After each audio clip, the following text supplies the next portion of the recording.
Does it make it easier because we've seen this team respond before?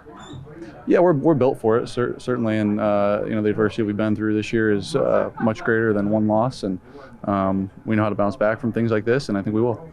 Is this one of those games where records really don't come into it? Yeah, late in the year it doesn't seem to be ever. So it's a divisional game. They're a tough opponent. They're fighting for a lot, and they're a good coach team and very sound and play very hard, and we have our hands full certainly. Looks like one thing that sticks out is their young defense. They've had a lot of injuries there, but they've got some young guys playing pretty well. 6 turnovers, I think, their last 2 games. They've got 21 takeaways on the season. That's one thing that they do seem to do pretty well. Yeah, they played Buffalo and Philly recently, and like you mentioned, a lot of turnovers and something they do well. What is and you've done this enough, what's the challenge of playing a team the second time this season? What are some of the pitfalls you have to avoid? That's a good question.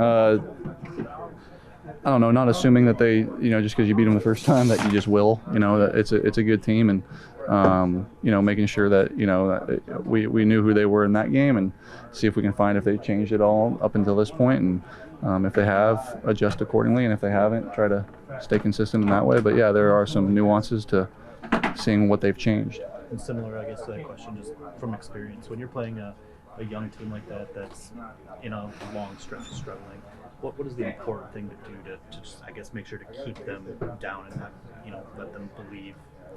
I mean, we're treating them like any other team. I don't care who it is, and I think we were a team like that last year, and we felt like we could beat anybody, and I know they feel the same way. So, show up ready to play. When you look at this Bears defense, do you see opportunity to maybe get that run game going? Yeah, every week you do. I think you'd love to get it going this week, and love to move the ball a little bit better there and see where it goes, but that's every week. Dan talked about, go ahead, Mike. No, go ahead. Dan talked about getting more reps for JMO. I know you've talked weeks that connection is becoming pretty good. You're feeling more and more comfortable with him. What would you like to see the last 2 weeks? Would you like to maybe get him a little bit more involved?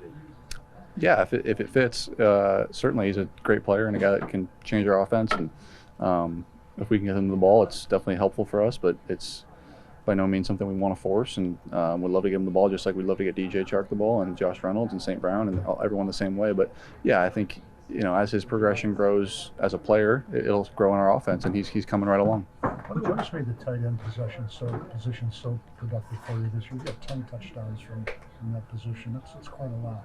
Yeah, our coordinator used to be a tight ends coach. Maybe, I don't know. I don't know. It's a good group. They work hard. They're where they're supposed to be, and they do a good job getting themselves open. And I've been able to find them. And it's not just one guy. It's 5 guys that are having touchdowns. Yeah, it's a good full room in there. They do a good job. Cool. Realistically, how long does it take for you and a wide receiver to develop that trust? Because we don't know if JMO's young and things like that. Yeah, you'd love to have OTAs and training camp and the whole off season. That's typically what it is. And so yeah, we're building it, and the trust is there. I don't think the trust is what I need to build. It's just timing, and just like anything else, he's only been out there for 4 weeks now, and but yeah, he's coming right along. He's coming along very nicely, and like I said, as he grows as a player and as his progression grows, so will his role in the offense. And I think eventually, he will be that premier guy, and the sky is the limit for him. But when that happens, I don't know. Part of that's a pretty deep group. I mean, we're saying Chark, and you've got a ton of confidence in Reynolds, obviously. Yeah. I mean, is that just kind of where it's at? I mean, he's liking where things. There's only one football to go around with a pretty deep group.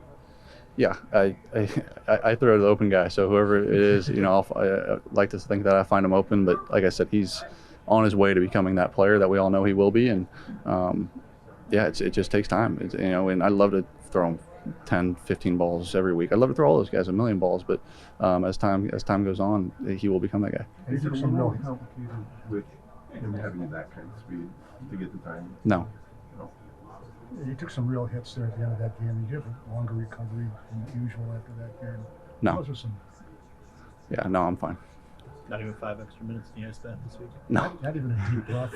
Maybe a deep breath, yeah. That's what I needed after the game. How much you looking forward to getting back to Ford Field? Obviously, a lot very much on so. The line and season finale there at Ford Field. Yeah, it'll be our last home game. We've had a lot of fun in front of our home fans this year, and this one we expect to be the same. We know they'll be out there, be rowdy, and offensively want to score a lot of points for them and come out with a W. We talked a couple weeks ago the best football of your career. That since that conversation, it's really kind of continued with 2 more really good games. With the deep ball in particular, it seems like that's really clicking for you right now. What's going right there with you within the scheme that's opened that up for you guys?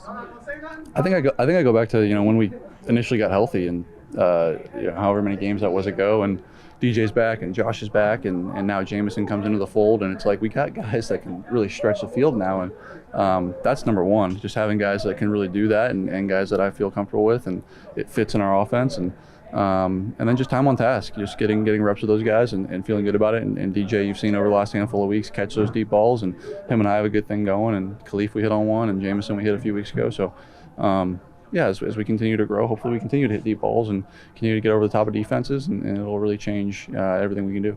How would you gauge the emotional response following Saturday's game? Is there a bit of shell shock? No, not at all. Sorry, no, it's another game, and we respond accordingly. It's not like a pressure or anything like that. Like we need to prove ourselves again to everyone. No, we had a tough game. We didn't play well. We lost. They played better than us, and it's a National Football League. That's going to happen. Now that doesn't mean we don't go back and look at it and see what we need to get better at and fix and improve and get coached on it and hold ourselves accountable. But we know it's every game's tough, and we've won 6 of 8 and need to find a way to win 8 of 10 and feel good about it.